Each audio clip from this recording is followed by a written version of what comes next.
మంచిర్యాల జిల్లా చెన్నూరు పట్టణంలో భవ్యశ్రీ అయోధ్య రామ మందిర అక్షింతల స్వాగత శోభాయాత్రను విశ్వ హిందూ పరిషత్ ఆధ్వర్యంలో వైభవంగా నిర్వహించారు. మంచిర్యాల జిల్లా చెన్నూరు పట్టణంలో భవ్యశ్రీ అయోధ్య రామ మందిర అక్షింతల స్వాగత శోభయాత్రని విశ్వ హిందూ పరిషత్ ఆధ్వర్యంలో వైభవంగా నిర్వహించారు. పట్టణంలోని అయ్యప్ప స్వామి ఆలయంలో వేద పండితులు ప్రత్యేక పూజలు నిర్వహించిన అనంతరం శోభయాత్ర కొనసాగింది.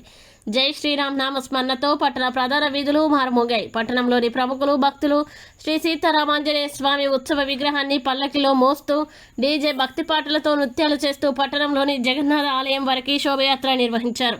ఈ కార్యక్రమంలో విశ్వ హిందూ పరిషత్ పట్టణ అధ్యక్షులు మారగోని మధుకర్, పెద్దపల్లి పార్లమెంటు నియోజకవర్గ బీజేపీ కన్వీనర్ వెంకటేశ్వర్లు, పట్టణ ప్రముఖులు భక్తులు పాల్గొన్నారు.